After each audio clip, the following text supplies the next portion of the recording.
Hello friends, मैं आपका दोस्त डॉक्टर सुनील कुमार और आप देख रहे हैं डॉक्टर कुमार एजुकेशन क्लिनिक। आज हम बात करेंगे कि लिवर कैंसर आखिर क्यों होता है लोगों को और लोग क्या ऐसी बेसिक गलतियां करते हैं कि लिवर कैंसर हो जाता है। ऐसी क्या लापरवाही होती है कि लिवर कैंसर से पहले बहुत ज़्यादा कुछ पता नहीं लगता। 3 मंथ या 6 मंथ या 1 साल में ही हम देखते हैं, हमें ये पता लगता है कि किसी को लिवर कैंसर हो गया और 1 साल के अंदर विदिन 1 ईयर डेथ हो जाती है।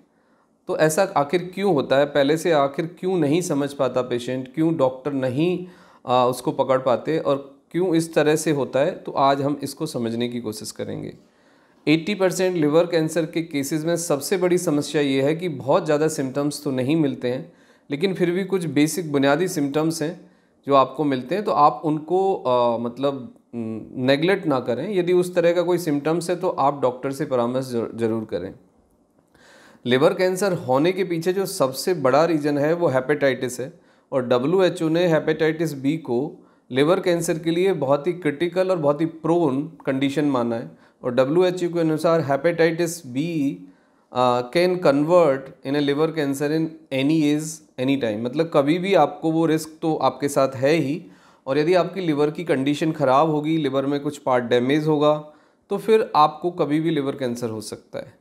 तो हेपेटाइटिस को, यदि आपको पॉजिटिव है आप हेपेटाइटिस, तो उसका ध्यान रखें, प्रॉपर उसको मैनेज करें, दवाई लें, परहेज़ करें और रेगुलर फॉलोअप पे जाएं। मतलब जब भी आपके डॉक्टर आपको बुलाते हैं, आप अपने डॉक्टर से ज़रूर बात करें और साल में एक बार आप स्कैन ज़रूर कराएं, अल्ट्रासाउंड ज़रूर कराएं, जिससे कि आपको प्रेजेंट कंडीशन जो है लिवर की वो पता रहे। LFT ज़रूर कराएं।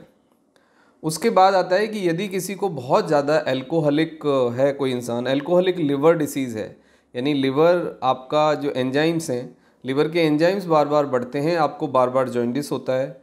दूसरा, यदि आप बहुत ज़्यादा फैट लेते हैं, यानी बहुत ज़्यादा आप घी खाते हैं, या फिर बहुत ज़्यादा आपको डाइटरी फैट का इंटेक करते हैं आप, और बहुत ज़्यादा आप डाइटरी शुगर यानी चीनी आप बहुत ज़्यादा खाते हैं, तो भी फिर आपको यदि फैटी लीवर आ गया है उसके बाद, तो आपको एक रिस्क बनता है। यदि आपको ओबेसिटी है या फिर आपको कोई फैमिली हिस्ट्री है, तो ये सारी चीज़ें आपको ध्यान रखनी होंगी। यदि ये आपको प्रॉब्लम्स होती हैं तो आप ये मान के चलिए कि आप एक सेंसिटिव जोन में आ गए हैं और इस सेंसिटिव जोन से इमीडिएटली आपको बाहर निकल रहे हैं। इसका मतलब ये है कि यदि इस तरह की कोई कंडीशन है कि आपको एल्कोहलिक लिवर डिसीज़ हो गया है, आपका लिवर फैटी हो गया है, आपको हेपेटाइटिस है, आपको जॉइंटिस है, आपको ओबेसिटी है और आपको कोई डाइजेस्टिव संबंधित कोई प्रॉब्लम्स यदि आ रही है, तो ये एक सेंसिटिव जोन है। यानी इस सेंसिटिव जोन में रेड लाइट मतलब एरिया में आप एक तरह से आ गए हैं। कभी भी एक्सीडेंट होने की संभावना आपके साथ जुड़ जाती है। कैंसर होने की संभावना आपके साथ अब जुड़ गई है कुछ परसेंटेज, कुछ हद तक। लेकिन यदि आप इस कंडीशन को समझें, इलाज लें, अपनी डाइटरी हैबिट को बदलें, एक्सरसाइज करें, तो इसको रिवर्स किया जा सकता है। फैटी लिवर ग्रेड 1 को रिवर्स किया जा सकता है, ग्रेड 2 को रिवर्स किया जा सकता है, एल्कोहलिक जो स्टेटस है उसको बदला जा सकता है। लेकिन आपको इसको समझना होगा और इसके बाद कुछ फंडामेंटल बुनियादी चेंज आपको करने होंगे अपने लेवल पे।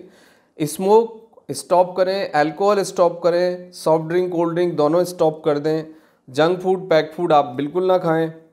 जितना ज़्यादा आप हरा साग खा सकते हैं, ग्रीन चटनी खा सकते हैं, चुकंदर खा सकते हैं और गाजर खा सकते हैं, टमाटर खा सकते हैं, सेब खा सकते हैं। ये सब हेपेटो प्रोटेक्टिव फ्रूट्स हैं। ये आपके लिवर की सेल्स को प्रोटेक्ट करेंगे, रिपेयर करेंगे। तो ये आप अपने खाने में शामिल करिए। प्लस 3 से 4 लीटर पानी पीजिए, वॉक करिए, अच्छी नींद लीजिए। और आप किसी भी तरह का यदि सडेशन आप कर रहे हैं, तम्बाकू, गुटखा, खैनी, बीड़ी, सिगरेट, अल्कोहल, तो ये इमीडिएटली आप बंद कर दीजिए। लेकिन most important part, non alcoholic liver disease में फैट भी एक कल्प्रिट होता है, यानी घी खाने से भी ये सब प्रॉब्लम्स हो सकते हैं। तो कंसनट्रेटेड फैट यानी घी नहीं खाना है। आप दूध पी सकते हैं, आप छाछ पी सकते हैं, आप दही खा सकते हैं, लेकिन आप घी अवॉइड करें, फैट अवॉइड करें और चीनी से बनी चीज़ें अवॉइड करें। That is directly harmful. उसके बाद आता है एक्सरसाइज। वेट आप अपना नॉर्मल लेवल पे रखें और जो आपका पेट का घेरा है उसको 34 तक ही लिमिट करें।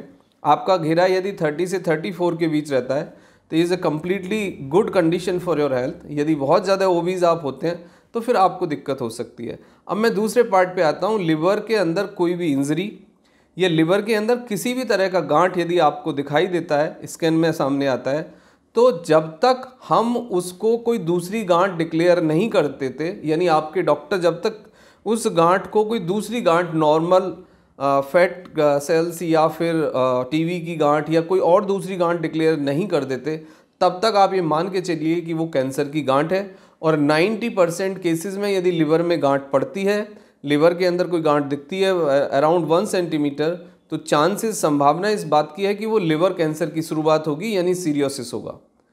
यानी fatty liver grade 1, grade 2 and grade 3, और उसके बाद आपका सीरियोसिस या लिवर कैंसर, ये सब कन्वर्टेड फॉर्म होती हैं। लेकिन किसी भी इंसान का दुनिया में एक दिन में फैटी लिवर नहीं होता और एक दिन में 2-3 स्टेज नहीं आती हैं। इट्स टेक टाइम, ये एक प्रोसेस है, ये एक प्रक्रिया है। तो आप उसको फर्स्ट लेवल में समझें और फर्स्ट लेवल पे ही अपने सिम्टम्स के साथ डॉक्टर को रिपोर्ट करें। सिम्टम्स लाइक आपको वॉमिटिंग की टेंडेंसी, खाने का अच्छे से नहीं पचना, पेट में दर्द होना, भारी होना, लगातार आपका वेट बढ़ना, ये सब सिम्टम्स देखे जा सकते हैं। या फिर आप if you are more than 35 और यदि आप ओबीज हैं, यदि आप घी खाते हैं, यदि आपका वेट कंट्रोल नहीं है, आप हेपेटाइटिस पॉजिटिव हैं, या आप बहुत ज़्यादा कोल्ड ड्रिंक लेते हैं, या फिर आप अल्कोहल लेते हैं, तो हर साल आप अपने लिवर का एक अल्ट्रासाउंड स्कैन जरूर कराइए, जिससे कि आपके कैंसर होने से पहले समझा जा सकता है, उसको प्रिवेंट किया जा सकता है completely. Thank you very much and take care yourself.